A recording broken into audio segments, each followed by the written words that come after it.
Awesome. Well, thank you guys for coming. Speaking of that, love to honor and give people gifts thing, tonight is the last night you were ever allowed to honor Kyle, ever. It's the last day of July. Just kidding, you can do it anytime you want, but July was Kyle month. So if you haven't done something for Kyle, do something. Just want to point out something that several of you guys did last week, which was bring him meals when he was like double timing work. He was like, I told you food was my love language, but that was so hard to put in the bulletin. I was like, tell them to give you food? I don't understand. Now look at Misty's list, who is August's person, and she sent like 4 times more than this over text. And I was like, I got only like 2 sentences worth. But bless Misty this month because we're heading into August and it is her month. And we're just honoring a leader every month because they're awesome and they do everything without anything in return really except the satisfaction of serving. And so we want to make sure we do that for these guys. So we are talking about a culture of honor, which is right up here. The last few weeks we've been discussing it and really happy to be back and to be able to talk about this because I feel like 2 weeks without preaching is a long stinking time. How do I do that? It was wonderful these last few. I already listened to Pastor Matt's message on the podcast. It is awesome. It was so good. Honor among friends. Last week he talked about Jonathan and David's relationship. So good. So listen to those. If you don't get it, if you're not here, just do a search on YouTube, Elements Church Podcast, and all the ones will come up from the last year and 3 months. You just can search by date if you have to. But that was really good. And then the week before that was about spoken honor. We had a guest speaker, if you guys remember, Nate Banky. And the week before that, we kind of just started off talking about a culture of honor. So this is the verse that we're kind of using as the cornerstone for this series. Romans 12, 9 and 10. Don't just pretend to love others. Have you ever known anybody who just pretended to love others? Maybe you've been that person. I don't know. Probably was at some point in my life. Sometimes still. Really love them. Hate what is wrong. Hold tightly to what is good. Love each other with genuine affection and take delight in honoring each other. That's what we're talking about. How do we take delight in honoring each other? Beyond just not having fights with each other and not being in conflict all the time. There's a big difference between that and actually taking delight in honoring each other. When Andrew and Lydia put together that thing for Kyle this last week, and I was like, I'm going out of town, babies. I'm gone. Like, you can't even reach me via cell phone. If you guys want to do this, can you do it? And they're like, we can do it. I mean, they took delight in honoring Kyle last week. That's what we're talking about, is taking delight in it, digging into it and saying, I want to do this because I love you and you're important to me. And if I don't love you, then I should get to know you better because I probably will, right? Now, we're talking about a culture of honor. So let me just remind you what that means. Culture is the beliefs, customs, arts, etc. of a particular society, group, place, or time.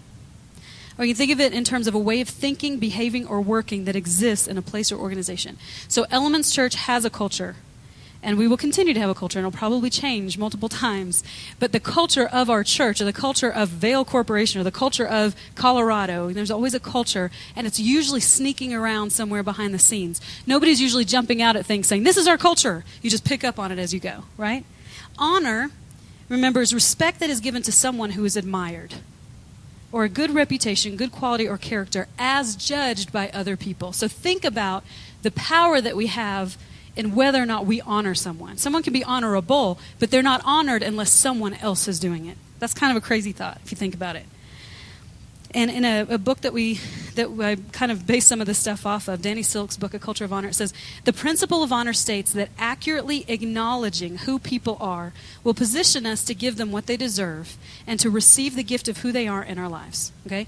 Accurately acknowledging who people are. How do we do it accurately? Well, we need to hear from the Father who that person is, okay? Because all kinds of thoughts come into our brains about each other, right? Just like they come into our brains about ourselves, which we basically got to process for 8 days at this retreat. What are the things that come into your thoughts about yourself? Like, I don't know, dig it out, pull it out. Well, we do that with each other too. This is Ben. This is what I know about Ben. This is what I'm putting on Ben. It's not what I think about Ben. It's what the Father says about Ben. And so I can accurately acknowledge him for who he is, the way that no one else sees him but God, and hopefully us. So a culture of honor is the way we live that encourages and facilitates accurately acknowledging who people are, according to God. It holds tightly to these values and steps. It steps up to challenge when they are not at work. And this is what I mean by that. You really know when something's a true culture when someone comes against it and there's pushback. If we just let things slide, if there's gossip, for example, nobody says, hey, that's not cool. That's my bro. You know what I'm saying? Brothers and sisters, if there's anything like that, if there's not challenge to rise up against when it's violated, then it's not truly a culture. So that's part of a culture of honor too. There needs to be something that tells us we are going to hold tightly to these values, and when we don't, we're going to say something, because otherwise it'll slip away. That's how culture works. So tonight we are talking about honor in Oikos, okay? I am really excited to get back to Oikos. I haven't talked about this in a few months. Oikos, I know it's a Greek yogurt, okay, but that's not what we're talking about tonight. I guess it's a Greek family who likes the word for family, because that's what the Greek word is in the New Testament, for family, for household. This is what Oikos means, okay? Now, why do we need to talk about honor in Oikos? I mean, it was so great last week when Matt talked about honor among friends, because that's what we are, right? But we're also a spiritual family, okay? And I want to talk for just a few minutes about what that looks like, because as Westerners, we have no idea what the biblical writers are talking about. I feel like I've been shaving off layers of this for a few years now, and still all the time when I start to ponder it, reflect on it, read about it. There's a really great book called When the Church Was a Family. I think it's Joseph Hellerman. I picked it back up again when we were out of town last week. Man, there's just so much to it. We do not have the first clue what family meant to people in the Middle Eastern world in Jesus' day. Okay? So we're going to look at it. Now, let me just talk a little bit about family, because this is kind of sometimes hard to grasp. If I said to you, what does honor look like? What did honor look like in your family of origin? Okay? We'll probably get a lot of different responses. You might say, I have no idea what honor is supposed to look like in family because we never did it. That's a response too, right? I mean, most people have not seen a great example of how honor is to be related between people. But I'm just going to give you the closest thing to have an example of what culture was in my family growing up. The first time Eric was around on a Sunday afternoon mealtime. Okay, so after church was the one time a week my mom really cooked because she worked. And we sat around till like 4 p.m. on Sunday afternoons. And there are 5 of us who all are pretty much similar to me, okay? So there's 15 conversations going. My parents are largely silent, I would say, during this. And he mentioned this to me afterwards. He said, that was the most bizarre thing I've ever seen. I was like, what are you talking about? He said, you guys could be talking and laughing, and all these jokes are going around and intense conversations, and yet your dad starts talking and everything goes silent. And he doesn't say, silence, I am speaking. I am Father, you know. He just starts talking, and usually it was like a comment about something that had been spoken several minutes before that he had just really thought through, or it was a joke, which his jokes were horrible. They were not funny at all, but they were funny in the way he told them and laughed and then explained them. That was the funny part, always. So he said you kind of listen, you know, and then you laugh or roll your eyes and say, Dad, you know, whenever he finishes. And when you're sure he's done, then you continue. And then there's 15 conversations going again. And he said, I've never seen anything like that. My family doesn't operate that way. What is that? And I said, I don't know. I've never noticed it. It's either the Indian thing from his side, or it's the Southern thing from my mom's side. I'm not sure. But you can't just talk over your parent, especially the father, you know. And so over time, I've come to see how our views of family, even our nuclear family, which is not what we're talking about with Oikos, but it has shaped how we see honor. There is such a thing as having a relationship with a person, being able to talk and laugh and snuggle, but also having honor for a person, right? I mean, I'll never forget growing up, several times my dad would say, and he was really funny, but he was also kind of silly. I don't know if you know the difference. You know what I mean? Like just giggly and goofy. I mean, he was a doctor. He accomplished a lot. He was a full colonel in the Air Force Reserves, flight surgeon. He was a very hardworking, respectable person, but he was just really silly and goofy. And I will never forget several times in my life saying that. Oh, you're so silly. And it's like his face would go serious, and he'd say, no, not silly. That's disrespectful. Funny. And I'm like, okay, where's the line? I just crossed it somewhere. I mean, it was never like mean or brutal or punishing. It was just kind of always showing us like this is where you've sort of crossed over into sort of like not being quite as honoring. And for him that was a line, you know. And that's what we have to grapple with when we're talking about honor in a family, in Oikos especially, because we can go from one side to the other really easily. We can go to where we're all buddies and there's really no sense of respect or authority at all, which I don't see in the New Testament whatsoever. But we can also go to the other side. And remember, another one of our values is authenticity, right? So we can also go to the other side where it's fake and everybody says reverend and pastor all the time and nobody really shows what's happening and we just smooth things over. We don't want to go that way either. We want to somehow be able to cruise down the middle in a culture of honor that says you're real and I'm real, and as a leader I can even share with you a lot of my struggles, but still there's a sense of honor for each other. It's hard to figure out. It would be easier to go from one ditch to the other, right? But we're not going to do that because biblically there's a way to show honor in oikos. So let's talk about what oikos means. I know you're going to be thinking about yogurt the whole night, but we are going to eat after, so just put it aside. So oikos in the New Testament, it's a word that means household or family. Pretty much every time you see the word family or household in the New Testament, it is some derivative of this word oikos. Okay?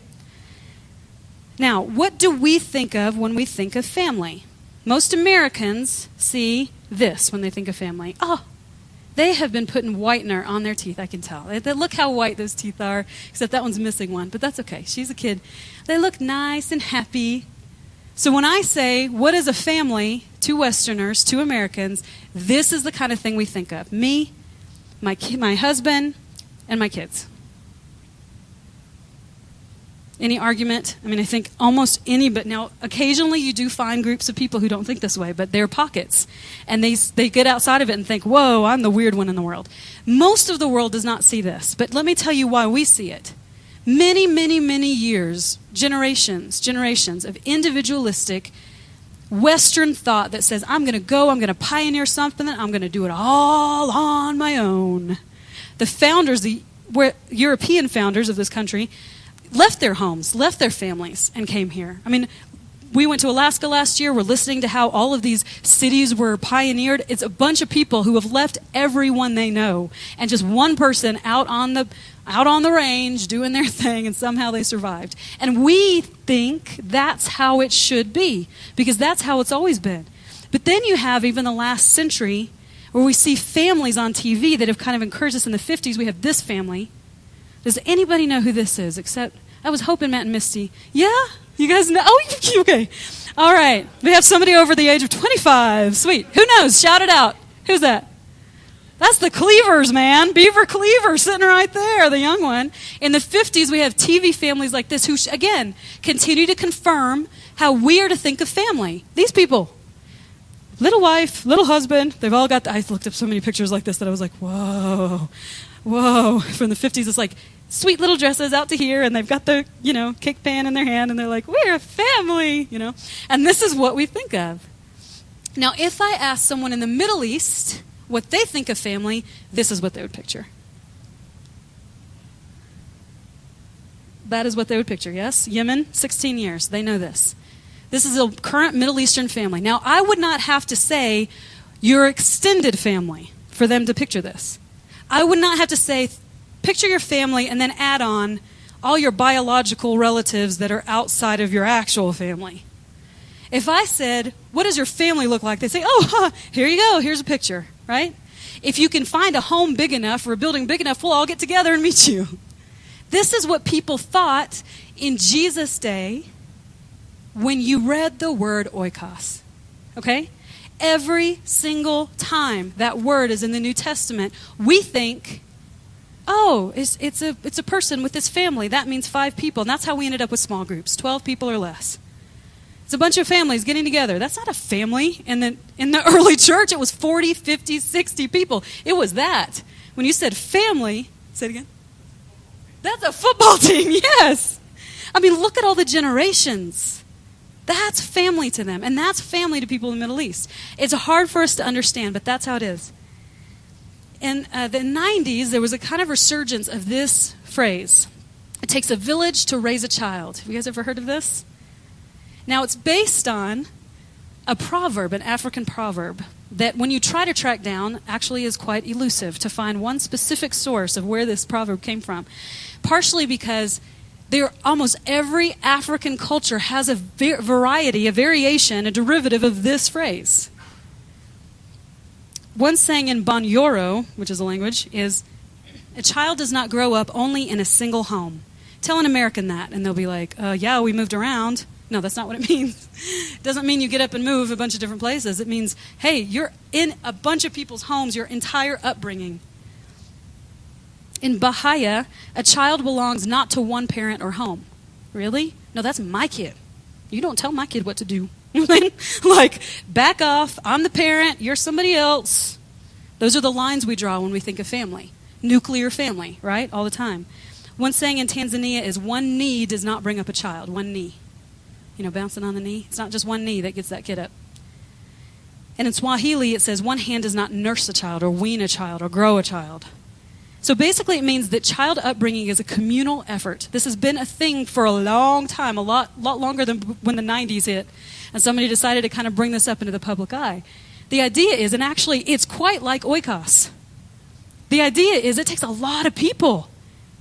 And don't we know it? Because we've got 3. And it takes a lot of people jumping in and pitching in. You know, in a very selfish way, this is why we are building this church the way we are with family. Because I want my children to have aunts and uncles and cousins. And they have those biologically, but they're way far away. You know who those people are to my kids? You. Right? That's what we want. We want them to be raised by a community. So they're not just like, hey, what should I do about this? And I'm like, 1950s, go ask your dad. You know, you can say, go ask Andrew. I don't know. How am I supposed to really answer that question? Go sit down and hang out with Erica for a little bit. Maybe she knows. That's a community. And that's just in one area. We have to think about, this is part of the reason. A child was a blessing to the whole community. Think about that for a second.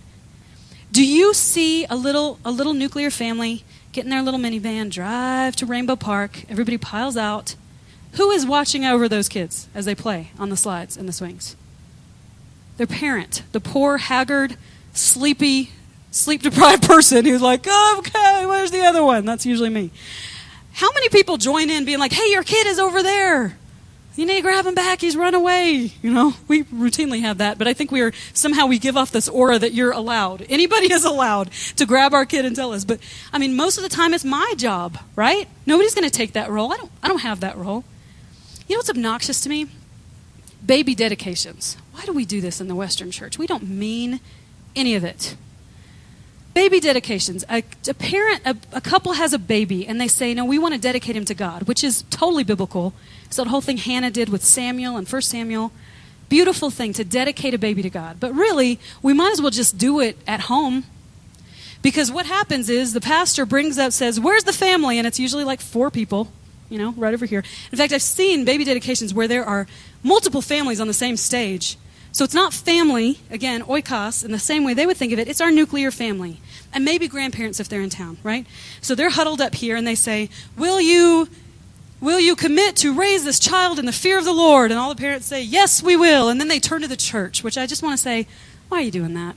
And they say, will all of you help raise this baby in the fear of the Lord? And they all say, we will. And that's the last time anybody's ever going to think about that kid. I mean, how in the world are they helping raise that child up?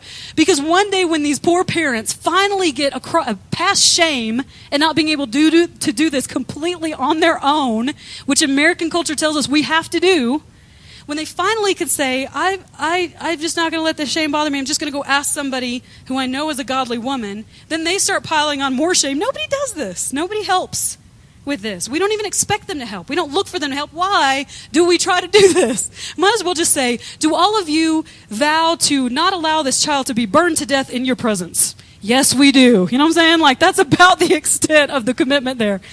You can tell this bothers me, okay? If we're going to just be honest, like, let's not say it when we're not going to do it. Nobody is raising that child up except the parents, and those are the only people expected to do it. This would not have been cool in Jesus' day. This is not what Oikos was about. Let me just show you one more thing. Oh, I'll just tell you this little quote from another politician who was criticizing sort of this other politician in the 90s for coming up with this. And this is what the guy said. With all due respect, I'm here to tell you, it does not take a village to raise a child. It takes a family to raise a child. And I think, same thing in Bible days. Not to us, of course. We don't like the idea that as a parent, I can't have the final say about everything. We don't like that idea. It takes away all of our control. We don't like it. But I'll tell you, when you read this to someone in the Eastern world, they would say, what's the difference? A village is a family and a family is a village. And I want my child raised in a family that looks like that. In Ecclesiastes 4, This is Solomon. He's quite hopeless as he's writing this book. So he's observing all these meaningless things. And he says this, I observed yet another example of something meaningless under the sun.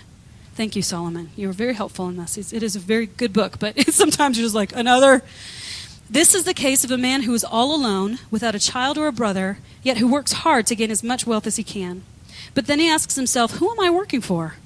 Why am I giving up so much pleasure now? He doesn't have anybody to leave it to. He doesn't have anybody to share it with. It is all so meaningless and depressing, no joke. This is valued in American culture. Work as hard as you can and have as much as you want. I mean, you're not going to have any friends at the end of your life. You're not going to have anybody actually take care of you because you ditched them all. But now this next passage you see, you read in weddings all the time. I just had to look up all these vows for Asa and Karen. I've seen this 1,000 times. Westerners, we love to quote this stuff because we love to think it's talking about marriage. 2 people are better off than one, for they can help each other succeed. Hey, that sounds good. If one person falls, the other can reach out and help. True. But someone who falls alone is in real trouble.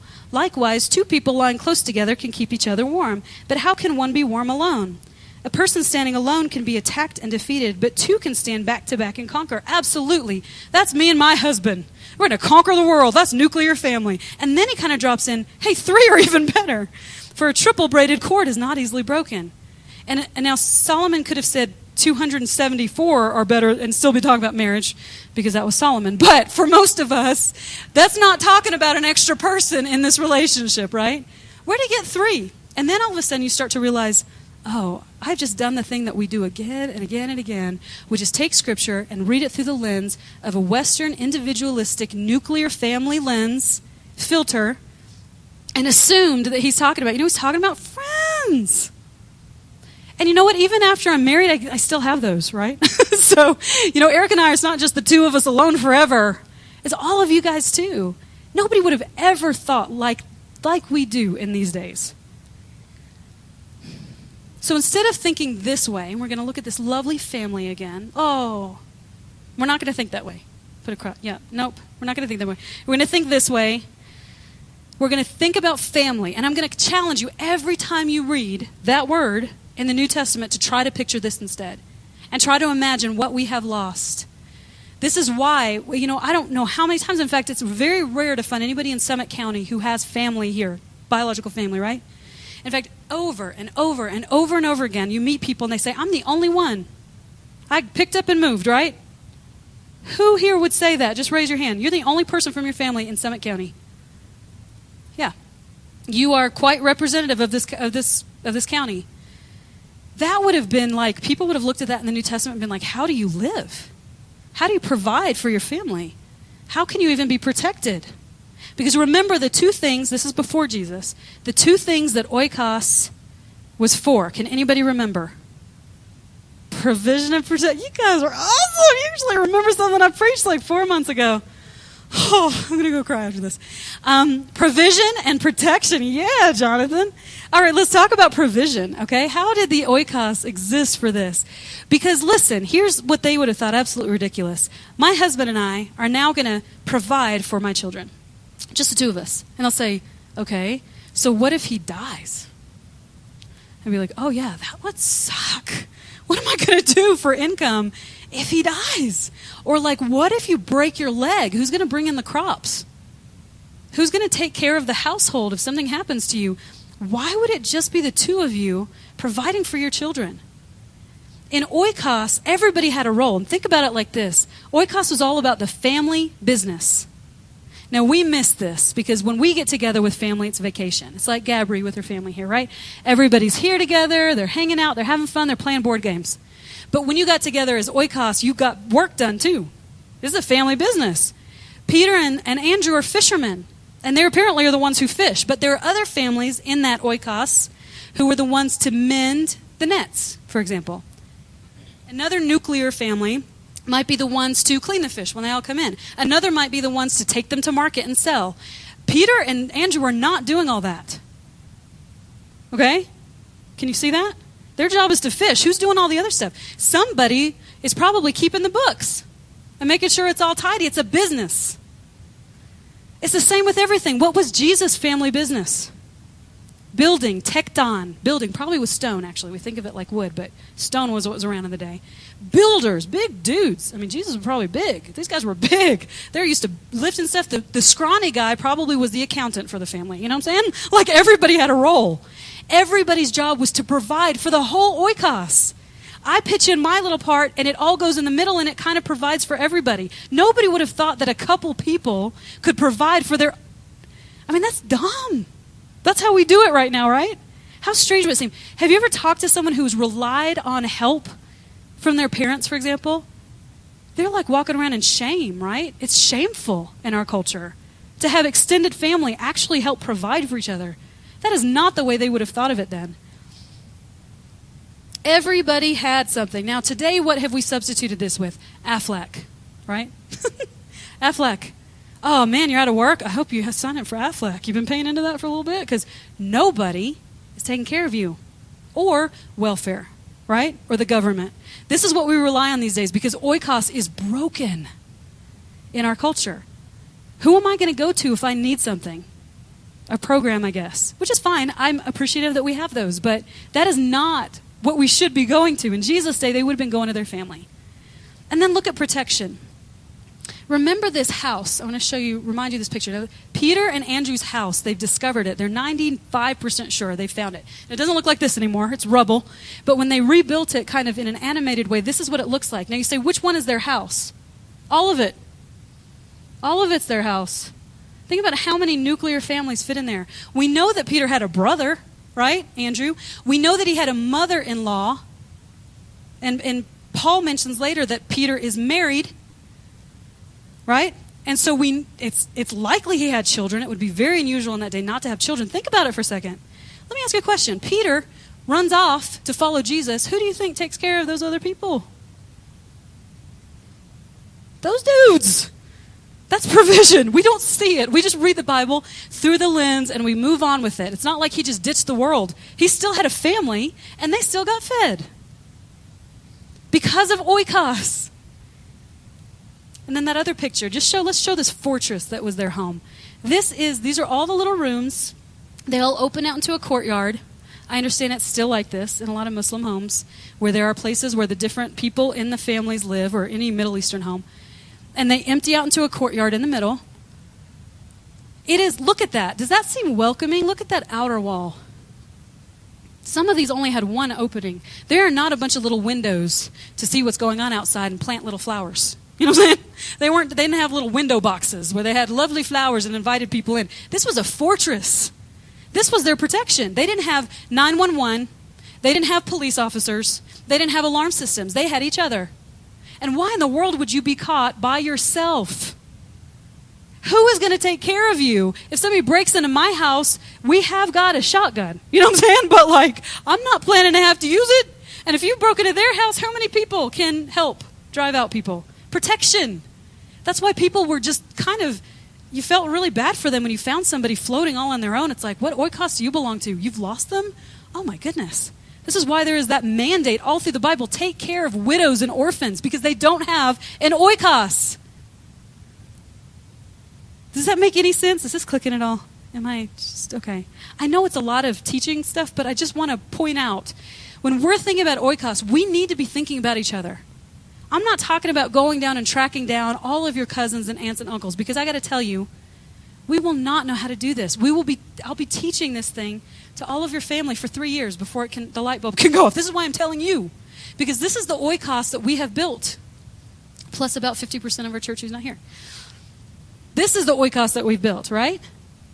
So this is now, Jesus did the same thing. He got kicked out of his home. His entire oikos kicked him out. We like to think it was strangers. It was not strangers. It was his family in the synagogue that day who should have been protecting him when they tried to stone him and throw him off a cliff and drop large, heavy rocks on top of him to kill him for heresy. His family was there. Why do you think it is? This just came up the other day. I was like, oh. You know, at the cross, Jesus looks at John and he says, this is your mother. And he looks at Mary, his mother, and says, this is now your son. Why didn't he just assume that his brothers would take care of her? We know he had them. I mean, we see James later on. He wrote the book of James. He's an amazing leader later. I wonder if it's because to him, oikos, that's the church, is more powerful than biological ties sometimes. And if his own brothers at this point were not going to believe in him and follow him, at least he wants his mom to be taking care of somebody who's going to follow the way. Isn't that cool? I mean, the more that this has come to light, the more every time I read it, there's something new popping out that's like, wow, he's entrusting his own mother to someone he just met 3 years ago rather than his own brothers because he trusts them to that degree. That is oikos in the church. Now, if you want more information about oikos, I did preach a sermon March 20th. Look it up. There's a lot more in this. And it brings out the fact that these were the only two purposes to oikos before Jesus came. When Jesus came, he broke the walls off of that building, and he went to Simon Peter's house, and he said, hey, now that you're healed, mother-in-law, and now that you've cooked us food and I can see you're a person of peace, I'm going to invite all these people over tonight. Don't freak out, but they're demon-possessed and lame and prostitutes and really bad people. But you have this amazing oikos in here. What are you doing holing up in here like it's just for you? Blast the walls off of this place and invite everybody in. And that's where Jesus brought in the third purpose, which is mission. He took oikos and he made it missional. Isn't that awesome? He said, this is not just for you anymore. This is for the entire world. And there are a lot of people out there who don't have what you have. And so let's just pull them all in. And I can imagine they were all like, seriously, for real, where are we going to put these people? And many, many times when Jesus is healing people, we always think of him as being out in a field. I picture him being in the middle of a city, maybe sitting up on a rock. You know, I always picture that. It's in all the children's Bible storybooks. And all these people outside. More often, he was probably in somebody's oikos, inviting people in from the community that these poor families did not know. And yet he was saying, this is for them. So much good stuff. So, as we're talking about oikos, though, we want to remember the point of the message is honor. So how do we honor each other in oikos, in this extended family that we're building? I promise you I'll preach a bunch more on this because I know it's a lot of information. You guys are starting to stare at me like, what? Is this helping though, Erica? I know you said you want more information on this. Here are some of the ways. Here's the process. To cultivate honor in oikos, 2 ways. Always see your role within the context of family. Always see your role within the context of this family. Now here's what happens in the Western church. I get calls more often than you would think because people don't really know that we're like, well, I guess we're a big deal. I heard that tonight. But we're not usually, in the public eye. And so sometimes people call, they're like, this is a church. I'll call and offer my services. I have this amazing ministry about the end times or whatever. I love those calls. Sweet. Okay. Someone just emailed me a week or 2 ago who has gone through an internship with Focus on the Family. And I'm sure the email he sent to every church in the county, I'm going to be up there soon. And here's all my skills. And my response was, awesome. Why don't you come and get to know us and we'll see where you will fit in our family? Because it's not about our skills. It's not about what I have to offer all on my own. I don't have anything to offer all on my own. Now that's a really hard thing to uproot. Americans will say, oh yeah, I do. I can do all this on my own. I don't need anybody else. It's not true. It's just what we want to tell ourselves. And when we're broken and have no one around us, then we start to realize, maybe I should have had somebody. We are nobody on our own. So I don't care who a person is on their own. I care who a person is in this family. Who are you in this family? Now that might change. When Eric and I first got married, we were the poor, broke college students who never had to bring anything to a potluck. It was glorious, We were just like, we forgot. And they're like, come on, you kids, you're so great. And after 5 years of that, we're like, all right, I guess we should start making food and bringing it. We're not that young anymore.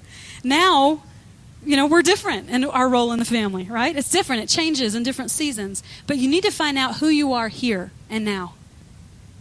And then when we know that, we can honor the heck out of each other. Because you are fulfilling a role that I cannot and will not. And I want to honor that about you. Do you see how that grounds us?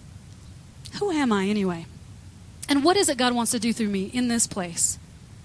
Well, it's not the same thing that he wants to do through you. So why be threatened? Why be competitive? Doesn't make any sense. Then we can honor each other. For example, Paul really knew his role. In the churches that he planted, some of the churches he didn't. Some of the letters we see from Paul, I mean, it is pretty certain Paul did not plant the church in Rome. And yet he writes to the Romans and is pretty strong with his language. He's got a role there. And this is where we want to make sure we don't jump from one ditch to the other. 1 Corinthians 4. Now, the Corinthians are sort of like the hot mess church. You know what I'm saying? They're messed up. And so he is having to write all these really harsh things. He's like, you are arrogant. We're, who are we? We're just the apostles who led you all to Christ. You're so smart. That's what he's saying right before this passage. Let me show you what he says. I am not writing these things to shame you, but to warn you as my beloved children. For even if you had 10,000 others to teach you about Christ, you have only one spiritual father. For I became your father in Christ Jesus when I preached the good news to you. So I urge you to imitate me. That's why I've sent Timothy, my beloved and faithful child in the Lord. He will remind you of how I follow Christ Jesus, just as I teach in all the churches everywhere I go. Some of you have become arrogant, thinking I will not visit you again. Going to lay the smack down. But I will come, and soon, if the Lord lets me, and then I'll find out whether these arrogant people just give pretentious speeches or whether they really have God's power. That would have been an interesting thing to witness. For the kingdom of God is not just a lot of talk, it is living by God's power. And apparently he thinks he does that. So if I come there, let's see. He says, which do you choose? Should I come with a rod to punish you? Or should I come with love and a gentle spirit? This is the heart of a father. Seriously, speaking to his children. Paul doesn't call himself this very often at all. Most of the time, the emphasis is on the Father is our Father and we are all the children, right? That's where we don't, go to this strong, heavy, authoritative, I'm important and I'm your dad, so listen to me, as a pastor. It is just so easy to get enthralled with authority in that way. Now, over and over again, the biblical writers are saying God is the Father. Jesus is the first, and we are the children with him. But in a couple of instances, he says, hey, this is what we tell Aspen and Cadence. It's your choice. Do you want to have a good day, or do you want to spend the whole day in your room in a timeout? You choose. Would you like to say you're sorry? No? Okay, then you may go sit up on your bed. Your choice. And this is what Paul is saying at the end. Hey, which way do you want me to come? Because I can come with the rod. Think about this is where we also don't want to get down to we're all just buddies. No, there is authority. And Eric and I, for whatever reason, in whatever way, we are functioning as spiritual parents in this body. It doesn't mean that we are the end all and that we're never going to be real and that we're going to become a cult and everything that we say you have to listen to and do or something. Now, who wants that responsibility? Well, I guess some people do. I don't. But we do love you, And even the leadership that's here, they have chosen to take a role. This is why I'm honoring them month after month. They've chosen to take a role that's harder. I mean, I don't know. I guess I wouldn't say I'm hard on them, but I expect a lot. I expect a lot from someone who's going to lead. There are roles in the church, is what I'm trying to say. We can go to one ditch and say there's no difference at all. Well, there's not in value, but there is in roles. And some of you guys are going to move in and out of some of those roles at different times, and I can't wait to see it. But figure out where your place is. Be content in it for now. And serve your guts out. And then you can do the second thing, which is speak honor to every part of the family. Speak it. Notice I won't just say honor everybody. I want to say speak it.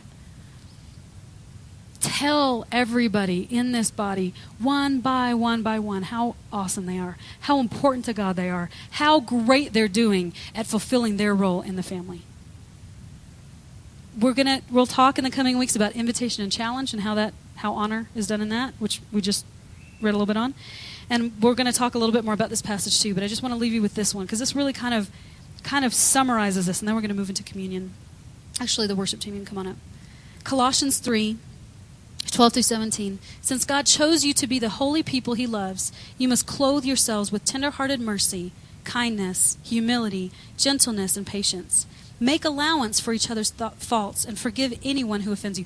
Stop for just a second and look at this. How often the way that we're supposed to operate in character is seen through the lens of being with other people. I read a quote once that said, everything can be attained in isolation except character. You know why? People start to rub you the wrong way. You know what I'm saying? Make allowance for each other's faults and forgive everyone who offends you. Remember, the Lord forgave you, so you must forgive others. Above all, clothe yourselves with love, which binds us all together in perfect harmony. And let the peace of God, let the peace that comes from Christ rule in your hearts. For as members of one body, you are called to live in peace, and always be thankful. Let the message about Christ and all its richness fill your lives. Teach and counsel each other with all the wisdom he gives. Sing psalms and hymns and spiritual songs to God with thankful hearts. And whatever you do or say, do it as a representative of the Lord Jesus, giving thanks through him to God the Father. That is a really beautiful picture of what we're supposed to look like when we're honoring each other in family. We are not a bunch of individuals that come together on a Sunday night. If we are, we have completely missed it, and nothing is going to really make sense. We're going to find ourselves falling short again and again. You know what we don't have in our church? We really don't have much conflict. Somebody might look at that and say, wow, that's awesome. You know what? I'm thinking, are we close enough that we could have conflict? Are we rubbing each other wrong and having to actually deal with it and get to the other side over and over and over again like you would in a family? A healthy family? Maybe we don't have any conflict because we don't know each other well enough. So whatever God is saying to you, we're going to head into communion.